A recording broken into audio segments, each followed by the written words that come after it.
see, I mean, your talk was quite interesting. So I'm going to speak on biobeads and crystallization of the lipid layer. So the biobeads are polystyrene beads that are commercially available, and they act as absorption of detergent by hydrophobic interactions. So they are hydrophobic beads with some pores, and the size of the pore is around 9 nanometer. So the detergent in micelles could be absorbed. Here is a detergent removal curve from radioactive detergent at different concentration, showing that monomers of detergents are absorbed, but also micelles of detergent. Using radioactive level proteins or radioactive level lipids and detergent, we have quantified the amount of different detergent protein and lipid that have been absorbed. So what we know is that roughly the amount of detergent is around 150 milligrams of detergent per grams of biobeads. For lipids is less than 1 milligrams. And for proteins, there is no absorption of the proteins because the size of the proteins in micelle are too big to go inside the beads. So we consider that the lipid absorption is negligible compared to the detergent absorption. So with the biobeads, it's possible to remove completely the detergent. Again, is the detergent removal curve with radioactive level detergent. And as you can see, is that the rate of detergent removal depends on the amount of beads that are added in the medium. What is more important is that there is a strict relation between the ratio of the detergent and the ratio of beads, which means that those curves have been published with 1 ml of solution with a certain concentration of detergent and a certain amount of beads, but you can just calculate for your samples of 50 microliters, for example, and you will have the same detergent removal rate. It's possible to remove detergent at different temperature. The rate of detergent removal increased by a factor of 2 each 12 degrees. What is the main important is that the low CMC detergent like DDM, for example, of C12VA are removed, as well the high CMC detergent. The reason why is that it's hydrophobic interaction, so all of the detergents have their hydrophobic part. And the detergent that has been successfully removed are from the different acids of detergent. So there are some ionic detergents, then also the sweet ionic detergent. We recently worked with the first line, 12, 13, and 16, and the sugar-based detergent, which means, for example, OT-glucoside and the maltoside, polycyl maltoside, up to maltoside, for example, the polycyl maltoside, which has a CMP of 0.05 millimolar, which is 4 times less than the lithium maltoside. So here is a list of crystals that have been published after detergent removal by the biobeads. The list is not complete.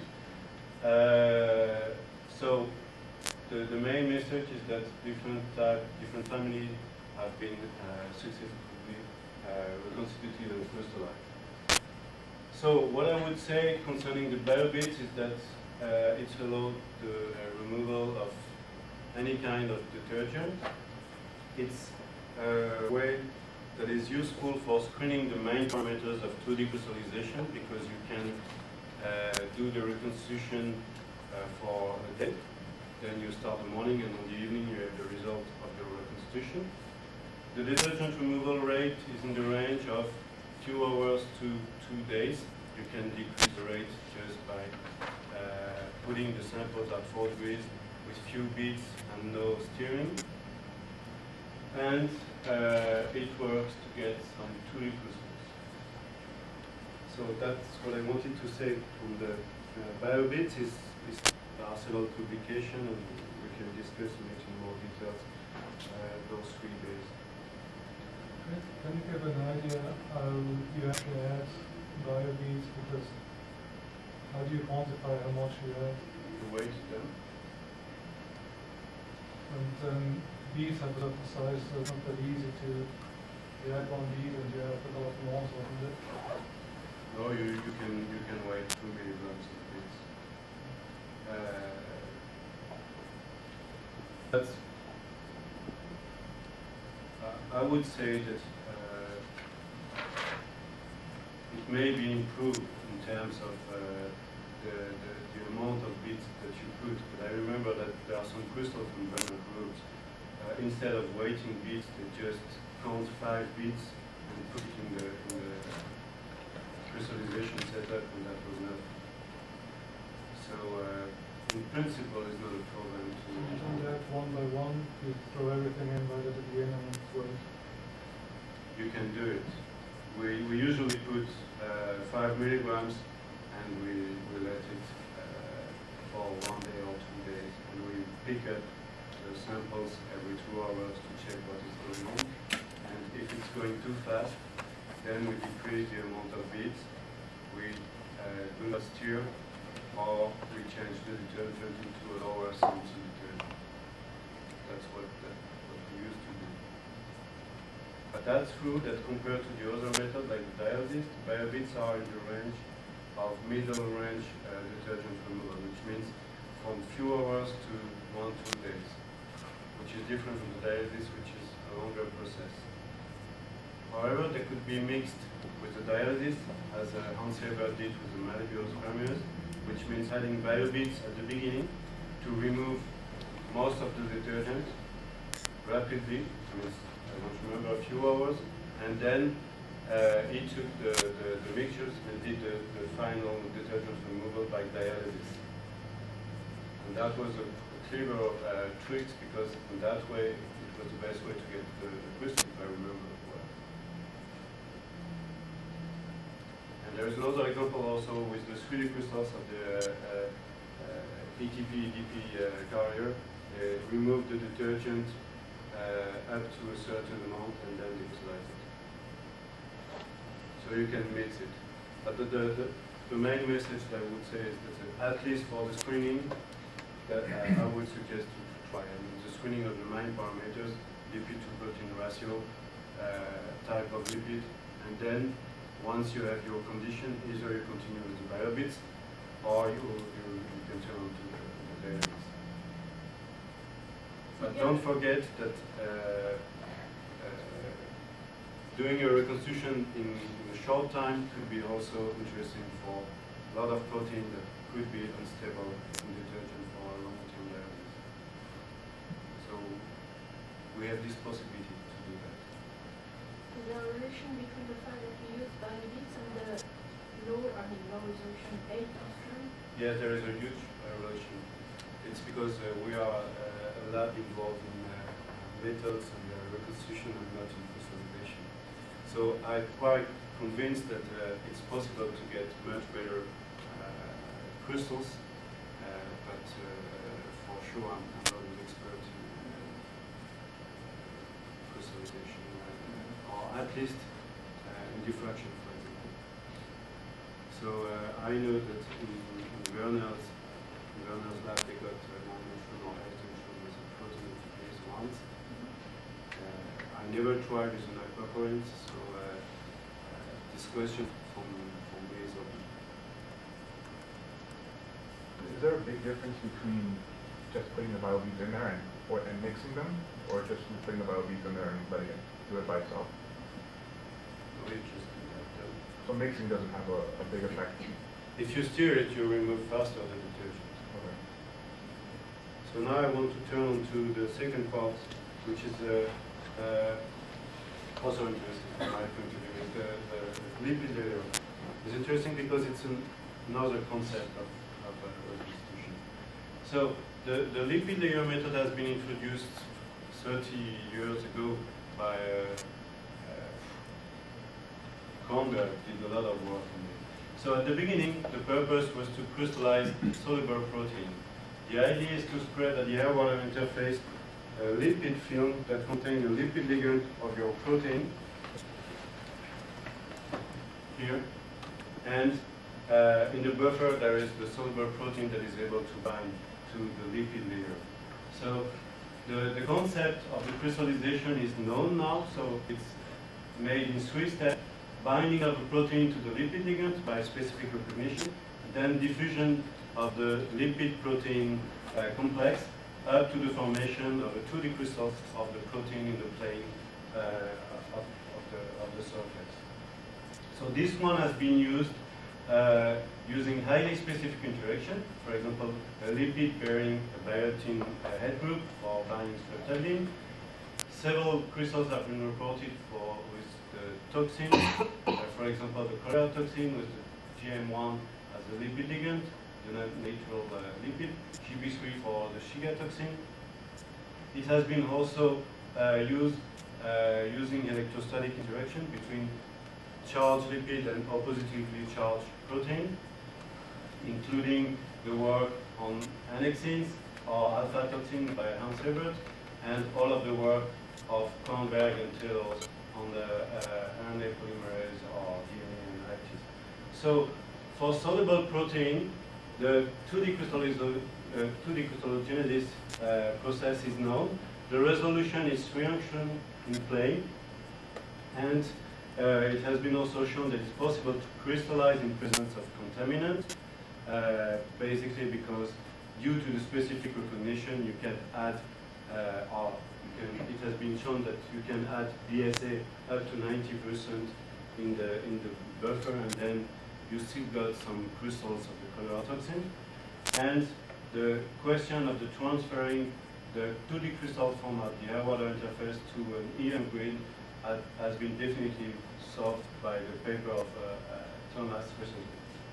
So the main interest of this approach in the case of soluble protein is that using the specific recognition, you can concentrate all the protein at the surface, and then you use only micrograms of protein to form a 2D crystal. So that's why this approach was extremely attractive in the terms of membrane protein, for which we have only a low amount of protein. So after several tries, we succeed to get some 2D crystals at the water interface with membrane protein. So the concept is summarized here. So it's exactly the same. Then the reconstitution in bulk with lipid, protein, and detergent, and reconstitution by detergent removal, and the formation of a lipid barrier in which the protein is inserted and could form a 2D crystal, except that there is an additional step, the first step here, which is the binding of the ternary micelles of lipid, protein, and detergent to this functionalized lipid layer. So I will go in details on the different steps. So the experimental setup is a Teflon, is made in Teflon, and there are some wells of 4 millimeter diameter, which is the size of a EM grid, with some holes here that allow the injection of the different compounds that we need. So we start by preparing a lipid protein detergent mixture in an Eppendorf, exactly in the same way than what we are doing for 2D crystallization in bulk. The main limitation is that it works with a low CMC detergent. Then we spread a lipid layer at the surface of the buffer, which is in the well, and we inject the lipid protein detergent mix below the previously spread lipid layer, keeping in mind that the final detergent concentration is above the CMC to keep the protein soluble in micelles. The protein concentration is in the range of 10 to 15 micrograms per ml. I will go back to it. Then, Are you going to tell us why you do it with this sequence? Why don't you just spread the lipid monolayer on the... I will go later on. Then we let binding for a few hours, and it depends completely on the capacity of your protein to bind the lipid nickel. Then we add some biobeads or cyclodextrin on the side to remove the detergent and reconstitute the protein onto a lipid barrier. And then we put EM grid at the surface, and we pick up the surface to look at the EM mass. So concerning the binding, the main lipid that is used is this one. It's commercially available from Avanti, and the specificity is that he has an NEMTA head group, which is exactly the same head group that is used in the purification column to bind haystack protein. There is also this one, which is the same than this one, but all of the hydrogen have been replaced by fluor. It has been published in 2001 by the group of Convent. I will go back later on this part. It also worked with charged lipids. We got some crystals with protein which was positive bound to negatively charged surface, and we got also crystals of negatively charged protein to a positive charged layer.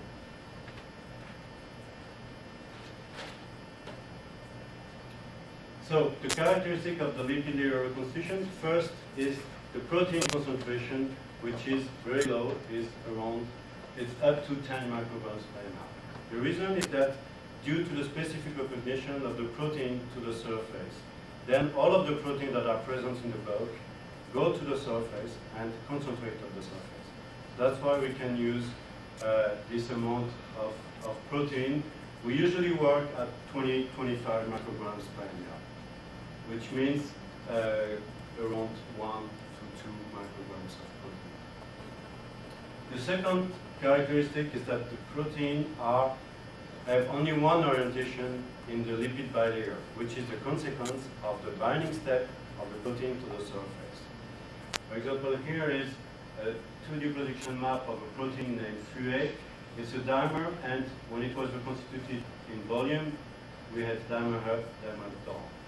The same protein reconstituted by the lipid layer is with dimer in only one direction.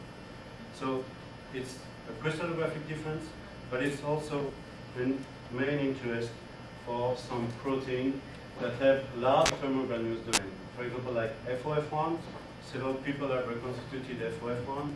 There is no crystals reported from reconstitution in bulk. The reason why is that you can form membranes with FOF1 in bulk, but in that case the protein is inserted up and down, and there is no crystallization because there is no contact between the F1 part. While in the case of reconstitution after binding to the surface, where all of the protein now have one orientation, then there were some 2D crystals of FOF1 with all of the protein in the same orientation in the bilayer. The second characteristic is that the membranes that are shown here in gray dark are enormous in size. The mesh here is 50 microns. So you see that first they are extremely large and they are all connected. It's the result from the fact that the proteins were bound to the large surface of the web.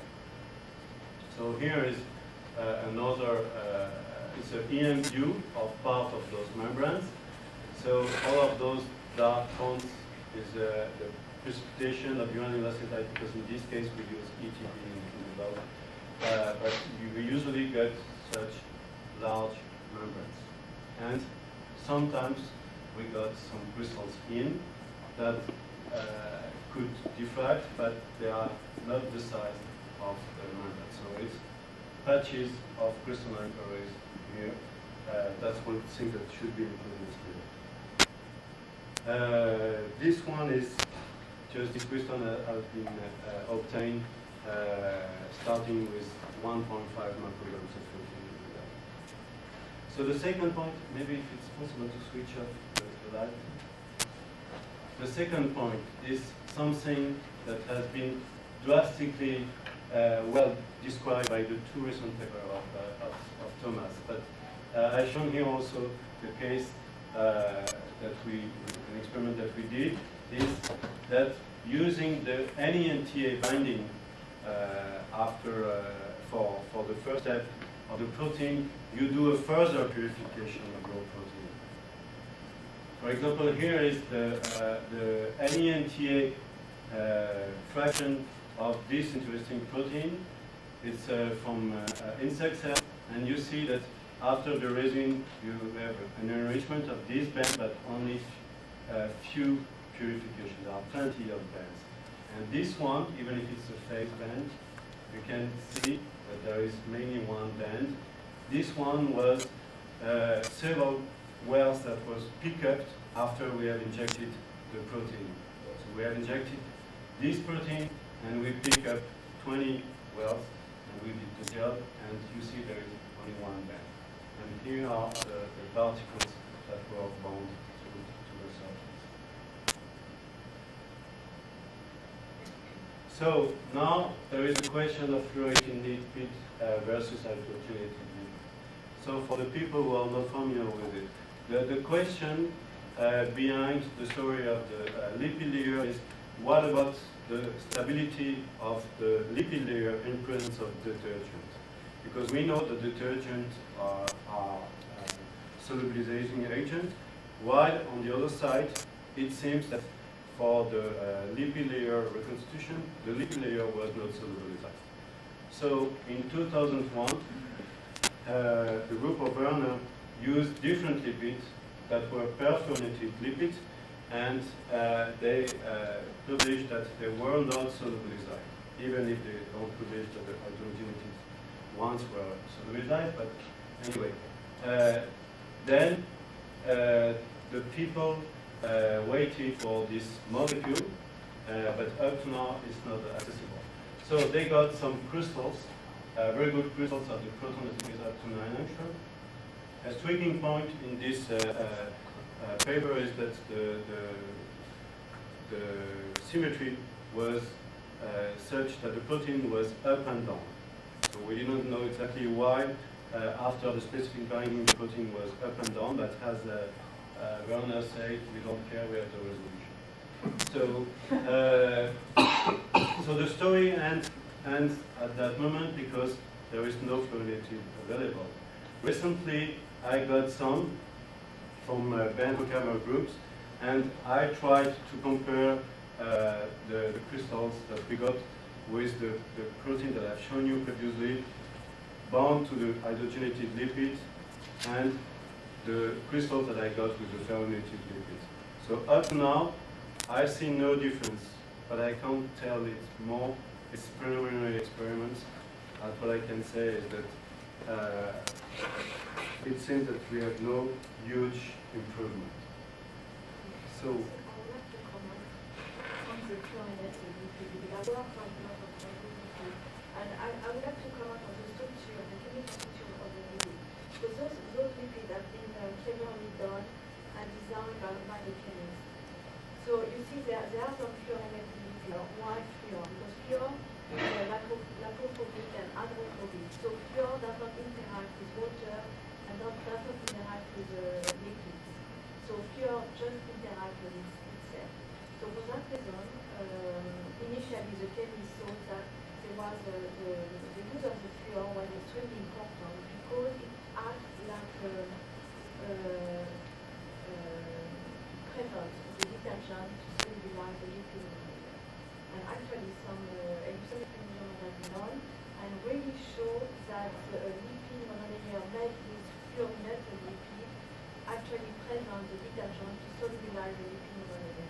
And this work is highly sensitive and matter.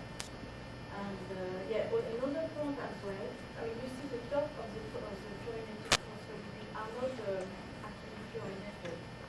And this is because this is to help the good contact between the carbon on the grid and the fluorinated lipid during the transport. And it works actually quite well, actually, and you can get some very large depression.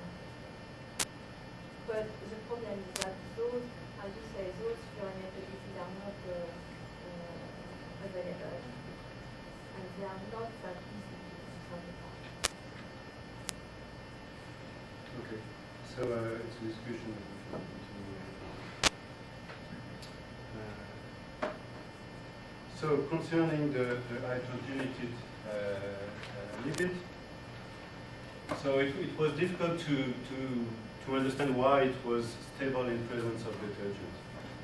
Because we are working on a very small crystallization well, 50 microliters, and the measurements are complicated to do in such well. So we turn onto large Langmuir flow, and here is a surface pressure of a lipid, DMPC.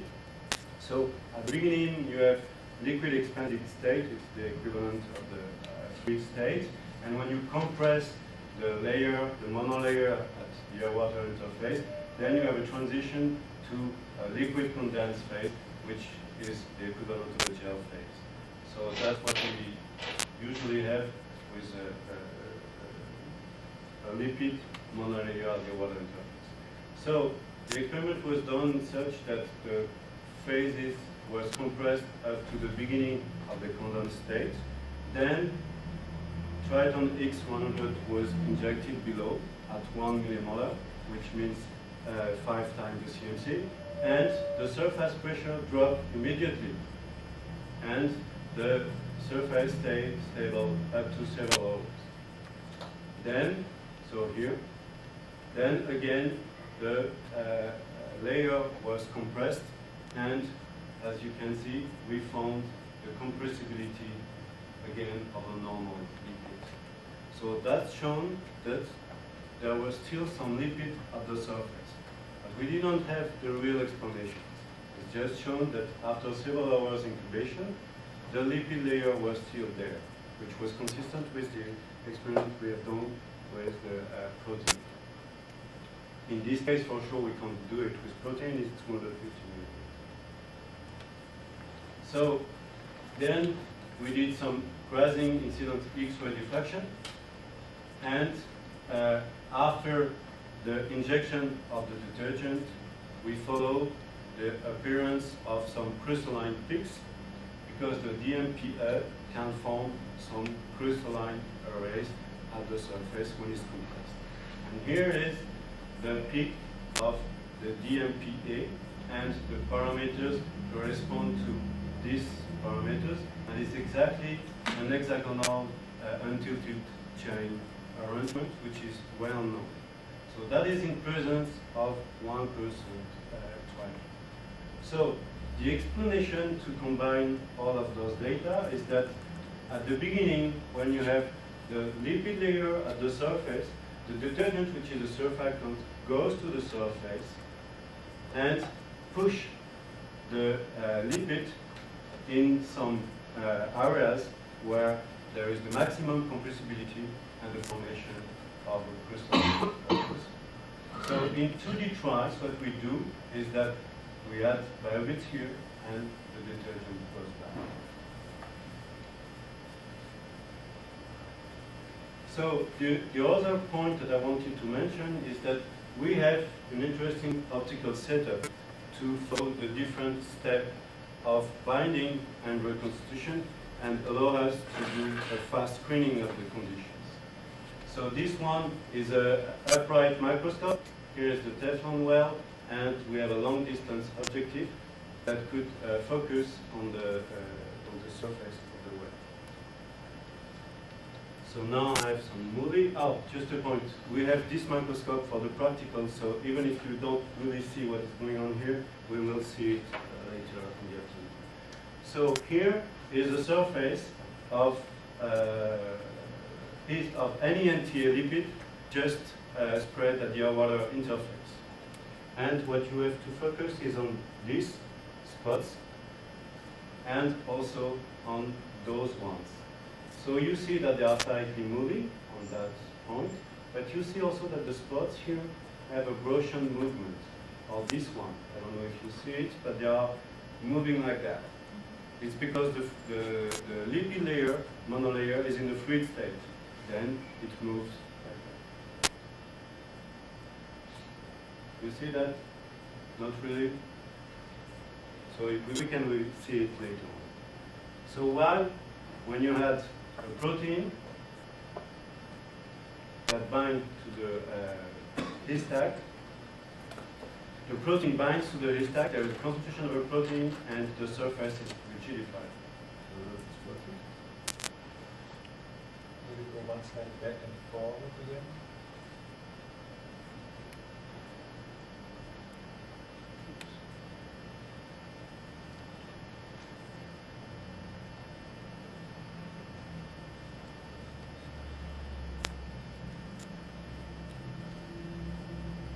Okay, so here the protein has been added.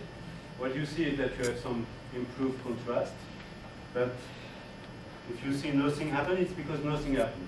The surface is completely frozen. There is no more movement. You see, for example, this spot doesn't move. Okay? So we know from that that the protein is gone. How can we be sure that's not a picture of the movie?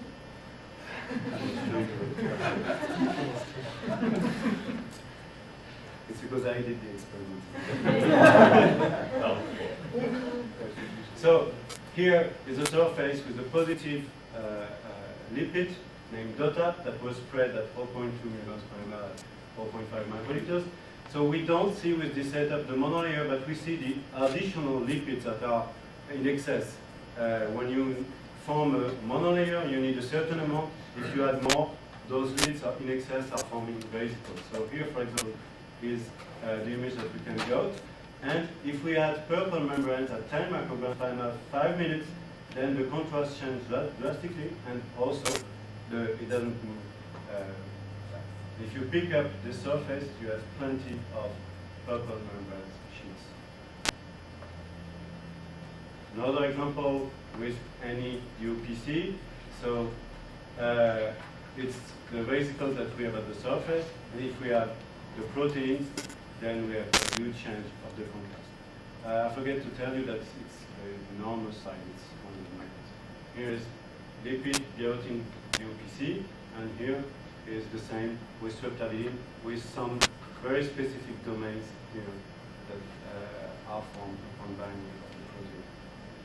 So, all of that to say that here is an image of the membrane that has been reconstituted with a membrane protein bound to a lipid layer, is a normal lipid, and all of the white things are lipid bilayer. The scale is still 100 microns, and there are some holes where there are nothing.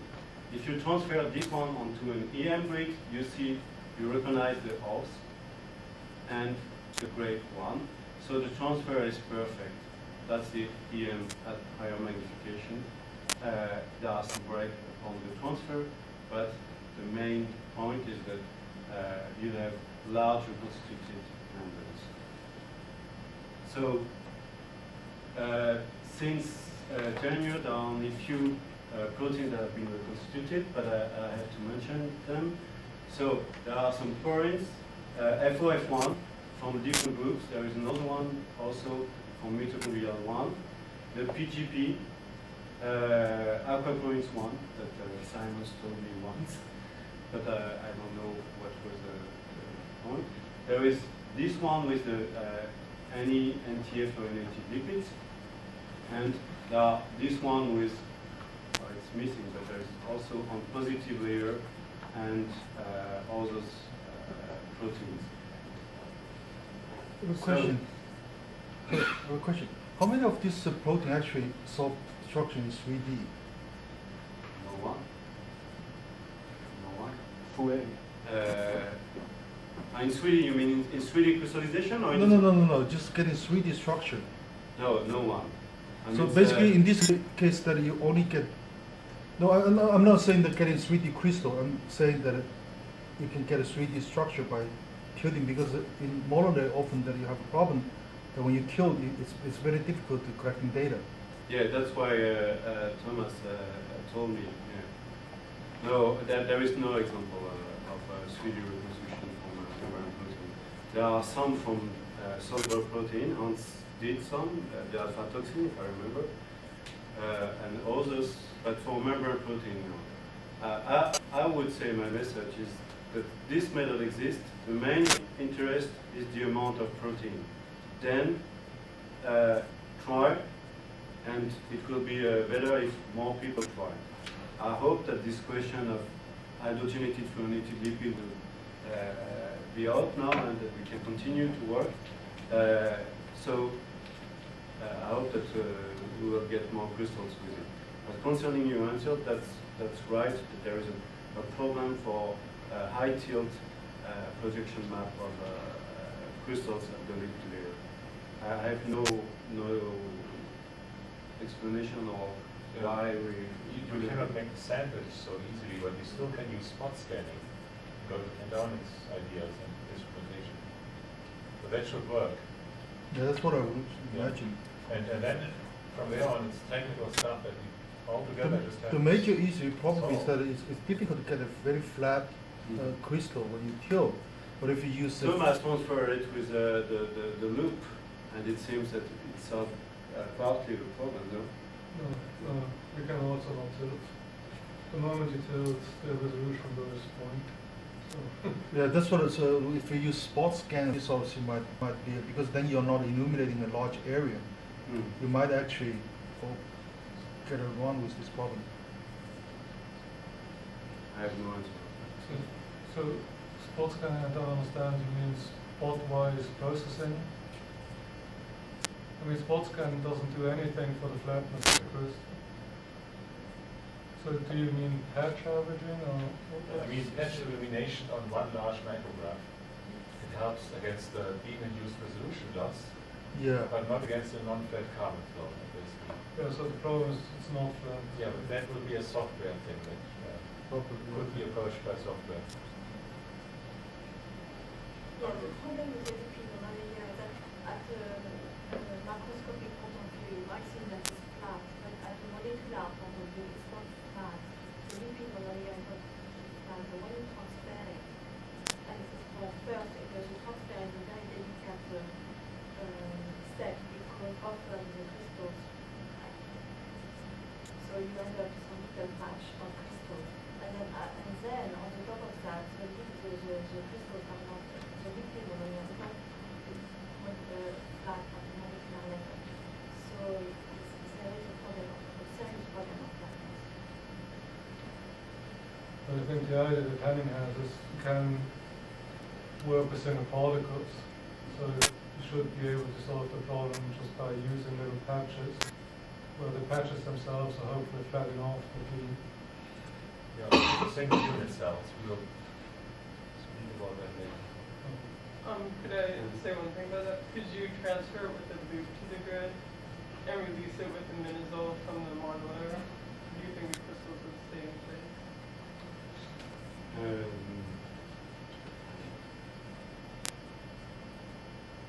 May I finish just with one slide? It's different, but I would mention the drop method.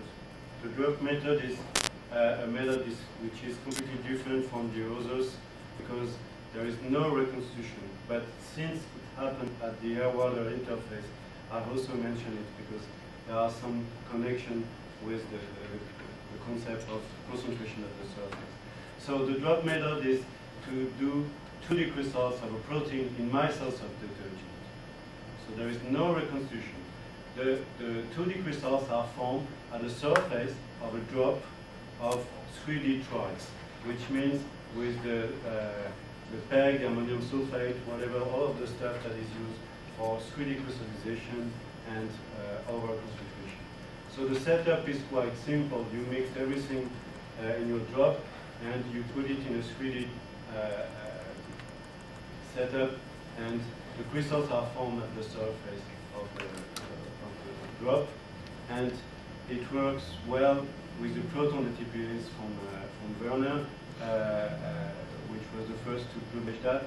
And the basic concept is that the proteins are concentrated at the surface and they lock to each other by doing several layers. So the second layers lock the first layer of the protein. And by that way, you got a 3D reconstruction of the protein. Mark Rosenberg improved it and got some good crystals on an EBC, human EBC transporter, PGP, and others with only one layer. So this one is also interesting, especially because the protein concentration is very low. How do you handle the drop on that one? Because I've tried something similar and the detergent was always spreading my drop. Just the expert is just behind you. I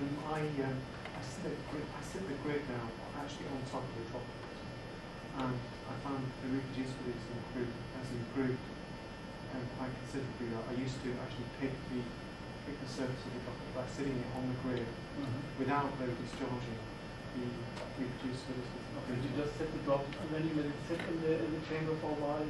Yeah, for about 17 hours I found sealed as in a 3D crystallization. Okay. I can discuss that. So what I want to conclude is, so the biobeads remove high and low CMC detergent. We use it for screening for 1 day or 2 days. There are some 2D crystals reported. It's certainly possible to improve and to get better crystals. The lipid layer, the main interest is the low amount of protein. The question of proton and fluorolipids, I hope is out. And there are some crystals, as you mentioned, a huge challenge to get good crystals with that. We continue to use this one because we are working with eukaryote membrane proteins that are expressed in very low amount. And the drop method, the main point is 2D crystals in my cells is low amount of protein. Question. Is the lipid layer conserved intact in